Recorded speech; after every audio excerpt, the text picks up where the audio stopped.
कुछ मूवीज सिर्फ time pass के लिए होती है, लेकिन कुछ ऐसे भी होते हैं जो सिनेमा के डेफिनेशन को बदल देते हैं, जिन्हें हम गोट या लेजेंडरी मूवीज कहते हैं। तो इस वीडियो में मैं आपको अपनी पर्सनल फेवरेट 5 मूवीज बताने वाला हूँ जो आपको लाइफ में एक बार जरूर देखनी चाहिए। इन सभी मूवीज को देखने में कोई दिक्कत नहीं होगी, क्योंकि ये आपको हिंदी में इजीली देखने को मिल जाएंगी। और अगर वीडियो थोड़ा भी अच्छा लगे तो लाइक और सब्सक्राइब करके सपोर्ट जरूर करना।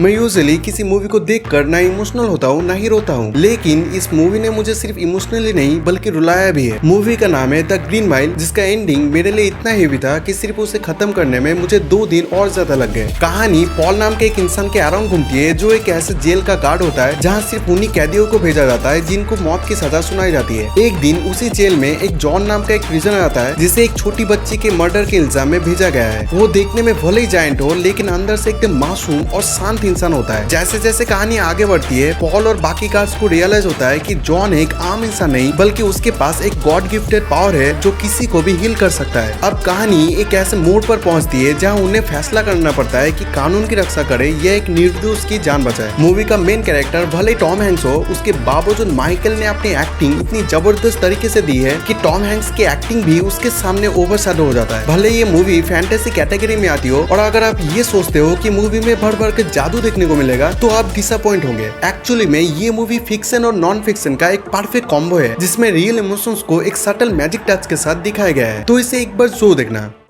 चौथे नंबर पे है शॉशैंक रिडेम्पशन। एंडी एक बैंकर होता है जिसे अपनी पत्नी के मर्डर के झूठा इल्जाम लगाकर जेल भेज दिया जाता है, और इसी जेल का नाम होता है शॉशैंक। वहाँ वो रेड नाम के एक बंदे से मिलता है जो उसे उस जेल में सरवाइव करने में मदद करता है। पर कहानी में ट्विस्ट तब आता है जब एंडी को एक ऐसे राज के बारे में पता चलता है जो उसकी जिंदगी बदल सकता है, और वहीं से शुरू होती है एक साइलेंट प्लानिंग और एक ऐसी स्केप की कहानी जो दिमाग हिला के रख देता है। इससे ज्यादा कुछ भी बोला तो आपके लिए स्पॉइलर हो सकता है, लेकिन इतना जरूर कहूंगा कि चाहे स्टोरी हो या सिनेमेटोग्राफी, दोनों एकदम कमाल के हैं। जबकि पूरी मूवी एक जेल के अंदर ही शूट की गई है, और शायद इसी वजह से मूवी का पेस स्लो फील होता है। बट थोड़ा पेशेंस के साथ देखना, क्योंकि इसका एंडिंग आपको सेटिस्फाइड जरूर करेगा। गोट मूवीज का लिस्ट हो और क्रिस्टोफर नोलन का नाम ना आए, ऐसा तो हो ही नहीं सकता। मूवी का नाम है द प्रेस्टीज। कहानी 2 दोस्तों की है जो फ्यूचर में दुनिया का सबसे बड़ा जादूगर बनना चाहते हैं, लेकिन एक हादसे के बाद उनकी दोस्ती दुश्मनी में बदल जाती है, और अब दोनों का सिर्फ एक ही मकसद होता है, एक दूसरे को हराकर सबसे बड़ा जादूगर बनना। अगर दोस्त ही अपने सबसे बड़े दुश्मन बन जाए तो वो रिश्ता कितना घातक हो सकता है। इस सिंपल सी कहानी को क्रिस्टोफर नोलन ने जिस तरह से एग्जीक्यूट किया है वो सही में लाजवाब है। क्रिश्चियन बेल और ह्यू जैकमैन दोनों की एक्टिंग इतनी रियलिस्टिक लगता है कि आप किसी न किसी कैरेक्टर से इमोशनली कनेक्ट जरूर फील करोगे, और जब पूरी मूवी खत्म होती है तब दिमाग में एक सवाल जरूर रह जाएगी कि कौन सही था और कौन गलत। अगर किसी मूवी का एंडिंग इतना तगड़ा हो कि दिमाग से भरोसा उठ जाए और उसे समझने के लिए तुम्हें यूट्यूब पे एक्सप्लेनेशन ढूंढना पड़े, तो उस मूवी का नाम है शटर आइलैंड। मार्शल टेडी अपने पार्टनर चक के साथ एक आइलैंड पे जाता है जहाँ एक मेंटल पेशेंट का गायब होने की इन्वेस्टिगेशन करनी होती है। जैसे जैसे वो केस में आगे बढ़ती है, आइलैंड का डार्क एटमोस्फेयर, डॉक्टर का सस्पिशियस बिहेवियर और टेडी के खुद के हेलुसिनेशन सब कुछ और भी कंफ्यूजिंग बनने लगते हैं, और कहानी एक ऐसे शॉकिंग ट्विस्ट पर पहुंचता है जो न सिर्फ टेडी की जिंदगी बल्कि पूरी स्टोरी का मतलब ही बदल जाता है। एंडिंग ही इस मूवी का सबसे बड़ा पॉजिटिव पी है और नेगेटिव पी। पॉजिटिव इसलिए क्योंकि कॉन्सेप्ट इतना डीप और अनप्रेडिक्टेबल है कि ऐसा सस्पेंस शायद ही किसी मूवी में देखा होगा, लेकिन एंडिंग इतनी कंफ्यूजिंग है कि कुछ क्लियरली समझ नहीं आता, जिसके चक्कर में या तो आप इसे दोबारा देखते हो या सीधे यूट्यूब पर एक्सप्लेनेशन ढूंढने लगते हो। पहले के हाफ पार्ट तक तो समझ ही नहीं आता कि मूवी में चल क्या रहा है, और एंडिंग देखने के बाद तो रियलिटी और हेलुसिनेशन के बीच का फर्क ही मिट जाता है। ऐसी मूवी हर डिकेड में एक ही बार आता है, तो इसे मिस करने की गलती कभी मत करना।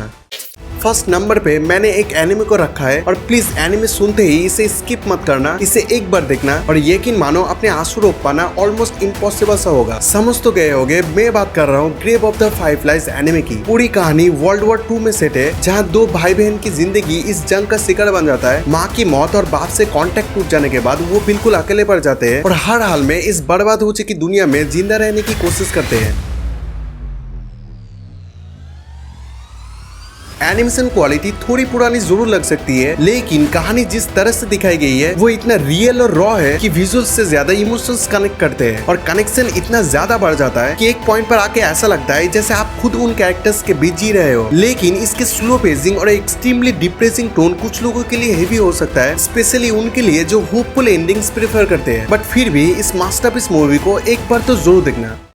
तो ये थी मेरी लिस्ट उन गॉट मूवीज की जो आपको लाइफ में एक बार जो दिखनी चाहिए। आपकी फेवरेट कौन सी है कमेंट करके जो बताना, और अगर वीडियो पसंद आए हो तो लाइक करना, शेयर करना, और ऐसे ही कंटेंट के लिए चैनल को सब्सक्राइब करना मत भूलना। मिलते हैं नेक्स्ट वीडियो में, तब तक के लिए take care and bye bye.